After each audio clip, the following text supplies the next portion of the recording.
andro ririna tokoa ny tsy mena mivadika fa ny météo Madagasikara miaraka amin'ny télévision malagasy dia itoeto sakaiza tsara anao an-trano miaraba tobokalahy finaritra toboko vavy ny farana ny volana aogositra ny vanim-potoana ny ririnina amin'ny ankapobeny dia afana kokoa raha oharina amin'ny volana jolay ny volana aogositra toy izao ary ny vinavina ny salan'ny maripana ho an'ny telo volana mitambatra aogositra septambra oktobra vao vinavina ary fa dia toerana tokana ihany no andriangantsika raha oharina amin'ny tokony izy dia any amin'ny faritra vadivavy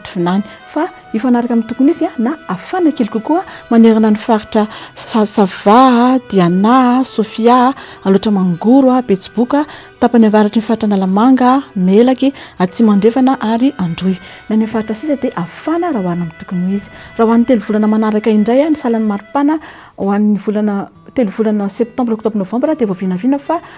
andriangantsika raha oharina amin'ny tokony izy manerana ny faritra Melaky dia hotoraka izany koa ny tapany atsimo ny faritra Analamanga fa ifanaraka amin'ny tokony izy na afana kely kokoa manerana ny faritra Diana, Alotra Mangoro, Vakinakaratra ary Amoromani. Na ny faritra sisa moa dia afana hatrany raha oharina amin'ny tokony izy. Raha ho an'ny fitambaran-drotsakorana indray ho an'ny telo volana aogositra, septambra, oktobra dia vao vinavina fa azo rotsakorana ana tompony ny tokony izy ny any amin'ny ilany atsinana ny faritra Atsimo andrefana dia ny ilany andrefana ny faritra Iombe dia hotoraka izany koa ny any amin'ny faritra Vakinakaratra dia ny tapany avaratry ny faritra Diana fa azo rotsakorana fanaraka amin'ny tokony izy na anatombo kely kokoa ny any amin'ny tapany atsimo ny faritra Diana dia mahazo ny faritra Atsinanana, Alotra Mangoro, tapany avaratry ny faritra Analamanga, faritra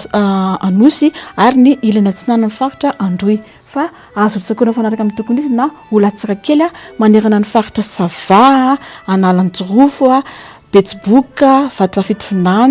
Atsimo atsinanana ary any amin'ny ilany andrefan'ny faritra Androy. Ny faritra sisa moa dia tsy ho ampy ny rotsakorana raha oharina amin'ny tokony izy. Raha ho an'ny telo volana manaraka indray ny finaparan'ny rotsakorana ho an'ny telo volana septambra, oktobra, novambra dia vao vinavina fa ho be raha oharina amin'ny tokony izy manerana ny faritra Analanjirofo, dia Sofia, dia Boeny, Melaky ary ny ilany atsinana ny faritra Androy fa azo rotsakorana fanaraka amin'ny tokony izy na